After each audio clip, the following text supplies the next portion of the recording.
আরবি শব্দ তওবা, এটার অর্থ আসলে কি?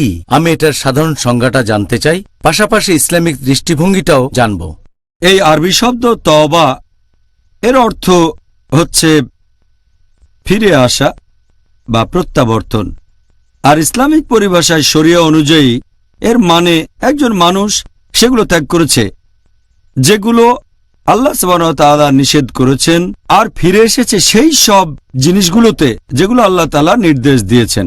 এক কথায় তওবা মানে একজন লোক সেই কাজগুলো ত্যাগ করেছে যেগুলো আল্লাহ নিষেধ করেছেন এবং সেই কাজগুলোতে ফিরে এসেছে যেগুলো আল্লাহ সুবহানাহু ওয়া তাআলা নির্দেশ দিয়েছেন। আর এই অনুশোচনা বা তওবার ধারণা আপনি সব ধর্মেই খুঁজে পাবেন, যে ধর্মগুলো কোনো ঈশ্বরে বিশ্বাস করে। আর আল্লাহ সুবহানাহু ওয়া তাআলা অনুশোচনা বা তওবা সম্পর্কে পবিত্র কোরআনের অনেক জায়গায় বলেছেন, যেমন সূরা নূর অধ্যায় নম্বর 24 আয়াত নম্বর 31 আল্লাহ বলেছেন, হে মুমিনগণ, তোমরা সবাই আল্লাহ তাআলার দিকে প্রত্যাবর্তন করো যাতে সফল কাম হতে পারো। আল্লাহ কথা আবারও বলেছেন সূরা বাকারা অধ্যায় নম্বর 2 আয়াত নম্বর 222 আল্লাহ বলেছেন যে আল্লাহ তাদেরকে ভালোবাসেন যারা তওবা করে ফিরে আসে এবং আল্লাহ তাদের ভালোবাসেন যারা পরিচ্ছন্ন ও পবিত্র।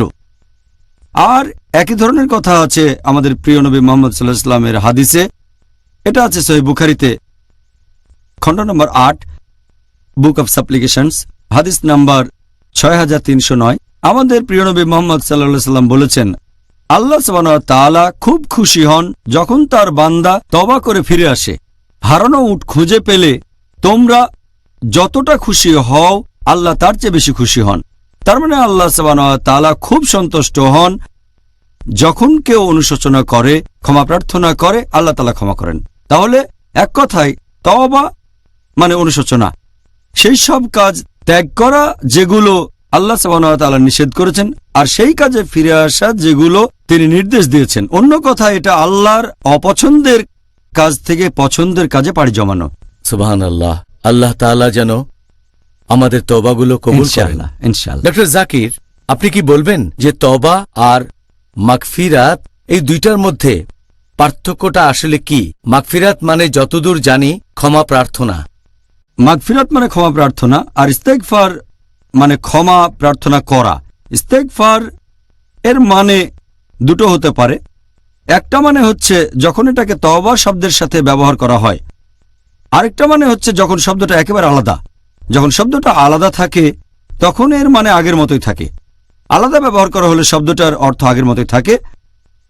তবে বিশেষজ্ঞগণ বলেন যে যখন এই ইস্তেগফার শব্দটা তওবার সাথে ব্যবহার করা হয়, এর মানে হচ্ছে আমরা আশ্রয় প্রার্থনা করছি আমাদের অতীতে করা পাপগুলো থেকে। আর তওবা যখন ইস্তেগফারের সাথে ব্যবহৃত হয়, এর মানে আমরা আল্লাহ সুবহানাহু ওয়া তাআলার কাছে অনুশোচনা করছি আর আশ্রয় প্রার্থনা করছি সেই সব কাজ থেকে ভবিষ্যতে আমরা যেসব কাজে লিপ্ত হতে পারি।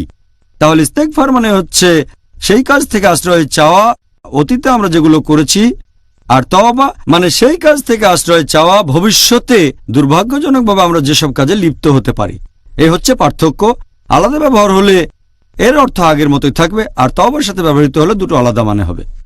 এটা ভালো যে প্রত্যেকটা পর্বেই আমরা নতুন নতুন কিছু সংজ্ঞা শিখছি, আর আমার ধারণা মুসলিম ভাই বোনদের অনেকেই এখন এগুলো সম্পর্কে জানে না। এতে করে তাদের সবার অনেক উপকার হচ্ছে। আপনার কাছে পরের প্রশ্ন, এই পবিত্র রমজান মাসে অনুশোচনা বা তওবা করার ব্যাপারে এত গুরুত্ব দেওয়া হয়েছে কেন? এই মাসটা খুবই স্পেশাল, কারণ আল্লাহ সুবহানাহু ওয়া তাআলা তার বান্দাদের, তার ভৃত্যদের সবচেয়ে বেশি ক্ষমা করেন এই মাসেই। সেজন্যই বলা হয়ে থাকে যে রমজান হচ্ছে ক্ষমাশীলতার মাস। আমাদের প্রিয় নবী মুহাম্মদ সাল্লাল্লাহু আলাইহি সাল্লাম বলেছেন, এটার উল্লেখ আছে তিরমিজিতে বুক অব ফাস্টিং হাদিস নাম্বার 682। আমাদের প্রিয় নবী মুহাম্মদ সাল্লাল্লাহু আলাইহি সাল্লাম বলেছেন যে যখন পবিত্র রমজান মাসের প্রথম রাত আসে, শয়তান তখন শেকলে আবদ্ধ থাকে আর দোজখের দরজা বন্ধ থাকে, দোজখের একটা দরজাও খোলা থাকে না। আর বেহেশতের দরজা তখন খোলা থাকে, বেহেশতের একটা দরজাও বন্ধ থাকে না। সে সময় লোকজনকে উদ্দেশ্য করে বলা হবে যে তোমরা যারা ভালো কাজ করতে চাও এদিকে এসো, আর যারা খারাপ কাজ করছো তারা পিছিয়ে যাও। আর আল্লাহ তার বান্দাদের আবারও সুযোগ দিয়ে থাকেন এটা রমজান মাসের প্রত্যেক রাতে তিনি করেন। আমাদের প্রিয় নবী মুহাম্মদ সাল্লাল্লাহু আলাইহি সাল্লাম তিনি আরো বলেছেন, এই সহিহ হাদিসটার উল্লেখ আছে তিরমিজিতে, হাদিস নাম্বার 3545। আমাদের প্রিয় নবী মুহাম্মদ সাল্লাল্লাহু আলাইহি সাল্লাম একবার তিনি মঞ্চের উপর দাঁড়ালেন খুতবা দেওয়ার আগে। তখন তিনি বললেন, আমিন আমিন আমিন 3 বার। লোকজন প্রশ্ন করল, হে রাসূল, কেন? তখন আল্লাহ তাআলার রাসূল বললেন যে ফেরেশতা জিবরাইল তার কাছে এসে বলেছিলেন যে এই পবিত্র রমজান মাসে যার গুনাহ ক্ষমা করা হবে না, যে দোজখে প্রবেশ করবে, তার থেকে দূরে থাকতে আল্লাহর কাছে প্রার্থনা করুন। তারপর জিবরাইল বললেন মুহাম্মদ সাল্লাল্লাহু আলাইহি সাল্লামকে, বলেন আমিন। মুহাম্মদ সাল্লাল্লাহু আলাইহি সাল্লাম বললেন আমিন। তার মানে এটা দুর্ভাগ্যজনক, একজন লোক রমজান মাসকে সামনে পাচ্ছে কিন্তু তার গুনাহ ক্ষমা করা হচ্ছে না। এটাই তো ক্ষমা পাওয়ার মাস। আমাদের প্রিয় নবী মুহাম্মদ সাল্লাল্লাহু আলাইহি সাল্লাম বলেছেন, এটা আছে সহিহ বুখারীতে, খণ্ড নম্বর 3, বুক অব ফাস্টিং, হাদিস নম্বর 1901, যদি কেউ রমজানের পুরো 1 মাস রোজা রাখে বিশ্বাসের সাথে আর আল্লাহর কাছ থেকে পুরস্কার লাভের আশায়, তার অতীতের সব গুনাহ ক্ষমা করা হবে। এজন্যই রমজান মাসকে বলা হয় ক্ষমাশীলতার মাস। সুবহানাল্লাহ। ডক্টর জাকির, আমি ইসলাম ধর্ম গ্রহণ করার আগে একটা কথা মাঝে মধ্যেই বলতাম যে প্রত্যেক দিন খ্রিসমাস হলে তো খুব ভালো হতো, আর এখন বলে প্রত্যেক মাসই রমজান হলে খুব ভালো হতো। মন বদলে গেছে। এখন অনুশোচনা বা তওবা করার প্রয়োজন কি, বিশেষ করে এই পবিত্র রমজান মাসে? আর আল্লাহর কাছে ক্ষমা প্রার্থনা করার কি সুবিধা আছে? এটা আবশ্যিক আল্লাহ সুবহানাহু ওয়া তাআলার প্রত্যেক বান্দার, প্রত্যেক মুসলিমের জন্য। যদি সে কোনো পাপ করে, হোক সামান্য বা গুরুতর, ছোট বা বড়, যত তাড়াতাড়ি সম্ভব সে তওবা করবে। যে কোনো পাপ বা গুনার ক্ষেত্রে তওবা করাটা আবশ্যিক। আল্লাহ পবিত্র কোরআনে বলেছেন, সূরা নূর অধ্যায় নম্বর 24 আয়াত নম্বর 31, হে মুমিনগণ, তোমরা সবাই আল্লাহ তাআলার দিকে প্রত্যাবর্তন করো যাতে করে তোমরা সফলকাম হতে পারো, যাতে সফল হতে পারো, বেহেশতে প্রবেশ করতে পারো। আল্লাহ এই কথা আবারও বলেছেন সূরা তাহরিম অধ্যায় নম্বর 66 আয়াত নম্বর 8, যে হে মুমিনগণ, তোমরা তওবা করো আল্লাহ সুবহানাহু ওয়া তাআলার কাছে বিশুদ্ধ তওবা। আল্লাহ কোরআনে আরো বলেছেন সূরা হুদ অধ্যায় নম্বর 11 আয়াত নম্বর 3, যে আল্লাহর কাছে ক্ষমা প্রার্থনা করো এবং তার দিকে প্রত্যাবর্তন করো যাতে তিনি তোমাদের প্রতি সদয় হন। আল্লাহ তাআলা পবিত্র কোরআনে বলেছেন সূরা শূরা অধ্যায় নম্বর 42 আয়াত নম্বর 25, তিনি তওবা কবুল করেন এবং পাপ মোচন করেন। তার কাছে ক্ষমা প্রার্থনা করো, আর নিশ্চয়ই আল্লাহ সুবহানাহু ওয়া তাআলা ক্ষমাশীল ও পরম দয়ালু।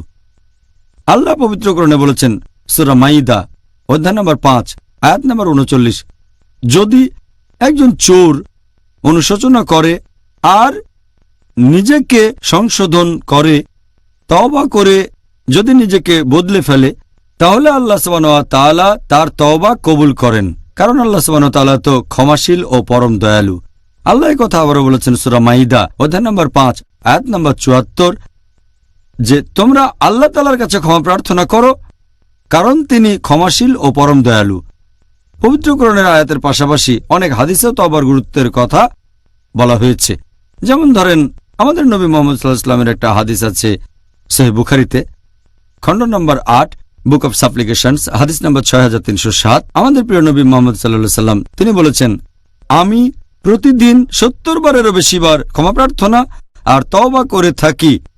চিন্তা করেন, আমাদের নবী মুহাম্মদ সাল্লাল্লাহু আলাইহি ওয়াসাল্লাম তিনি শ্রেষ্ঠ মানুষের দৃষ্টান্ত, পৃথিবীর ইতিহাসে সবচেয়ে শ্রেষ্ঠ মানুষ। তিনি বলেছেন যে তিনি আল্লাহ সুবহানাহু ওয়া তাআলার কাছে ক্ষমা প্রার্থনা আর তওবা করেন প্রতিদিন 70 বারেরও বেশি বার। এরপর উল্লেখ আছে সহিহ মুসলিমে, খণ্ড নম্বর 4, এটা আছে বুক অব জিকিরে, হাদিস নাম্বার 6523। নবী মুহাম্মদ সাল্লাল্লাহু আলাইহি ওয়াসাল্লাম বলেছেন, হে মুমিনগণ, তোমরা তওবা করো। আমি প্রতিদিন 100 বারেরও বেশি আল্লাহ সুবহানাহু ওয়া তাআলার কাছে তওবা করি। এই হাদিসটা উল্লেখ করা হয়েছে সহিহ মুসলিমে, খণ্ড নম্বর 4, বুক অব রিপেন্টেন্স, হাদিস নাম্বার 6644। আমাদের প্রিয় নবী মুহাম্মদ সাল্লাল্লাহু আলাইহি ওয়াসাল্লাম বলেছেন, আল্লাহ সুবহানাহু ওয়া তাআলা রাতের বেলায় হাত বাড়িয়ে দেন তাদের দিকে যারা তওবা করে তাদের পাপের জন্য, যেগুলো তারা করেছে ভোর থেকে সন্ধ্যা হওয়া পর্যন্ত। আর আল্লাহ সুবহানাহু ওয়া তাআলা দিনের বেলায় হাত বাড়িয়ে দেন তাদের দিকে যারা তওবা করে তাদের পাপের জন্য, যে পাপগুলো তারা করেছে সন্ধ্যা থেকে ভোর পর্যন্ত, যতদিন না সূর্য পশ্চিম দিকে ওঠে, মানে রোজ কিয়ামতের দিন পর্যন্ত।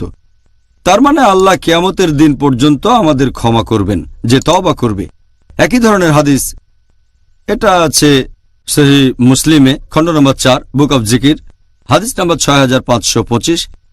আমাদের নবী মুহাম্মদ সাল্লাল্লাহু আলাইহি ওয়াসাল্লাম বলেছেন যে আল্লাহ সুবহানাহু ওয়া তাআলা তাঁর বান্দাদের ক্ষমা করবেন যদি সে তওবা করে, যতদিন না পশ্চিম দিকে সূর্য ওঠে। তার মানে আল্লাহ সুবহানাহু ওয়া তাআলা আমাদের ক্ষমা করবেন রোজ কিয়ামতের আগ পর্যন্ত যদি তার কোনো ভৃত্য, তার কোনো বান্দা তওবা করে।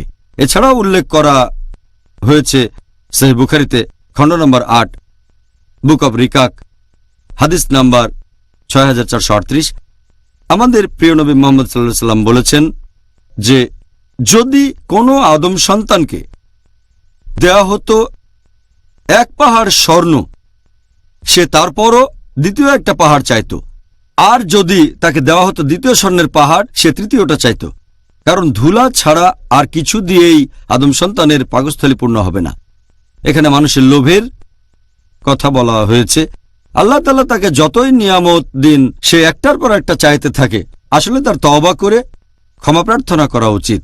আর একটু আগে বলা হাদিসটার আরেকটা ভার্সন আছে, এটার উল্লেখ আছে সহিহ মুসলিমে, খণ্ড নম্বর 4, বুক অব জিকির, হাদিস নাম্বার 6613। আমাদের প্রিয় নবী মুহাম্মদ সাল্লাল্লাহু আলাইহি ওয়াসাল্লাম বলেছেন যে আল্লাহ সুবহানাহু ওয়া তাআলা খুব খুশি হন যখন তার বান্দা তওবা করে, যখন ক্ষমা প্রার্থনা করে। তার চেয়ে খুশি যে মরুভূমিতে ঘুরে বেড়াচ্ছে, উটের পিঠে বিশ্রাম নিতে থামল, একটা গাছের নিচে ঘুমিয়ে পড়ল। যখন সে ঘুম থেকে উঠল তখন দেখল যে তার মালপত্র বোঝাই উটটা সেখানে নেই। সে একটা পাহাড়ে উঠে উটটাকে খোঁজার চেষ্টা করলো, কিন্তু পেল না। আরেকটা পাহাড়ে উঠল সে, কিন্তু উট সেখানে পেল না। 3য় পাহাড়ে উঠল, কিন্তু উট খুঁজে পেল না। তখন সে আগের জায়গায় ফিরে আসলো আর দেখল মালপত্র নিয়ে উটটা সেখানে বসে আছে। সে খুশি হয়। আর আল্লাহ সুবহানাহু ওয়া তাআলা তার চেয়ে অনেক বেশি খুশি হন যে মালপত্র সহ তার হারানো উটটাকে খুঁজে পেয়েছে। আল্লাহ তার চেয়ে অনেক বেশি খুশি হন যখন কোনো বান্দা তওবা করে এবং ক্ষমা প্রার্থনা করে তার কাছে। এই হলো অনুশোচনা বা তওবার গুরুত্ব। আসসালামু আলাইকুম আমার দিনী ভাইয়েরা, ভিডিওটি ভালো লাগলে লাইক, শেয়ার ও একটি কমেন্টস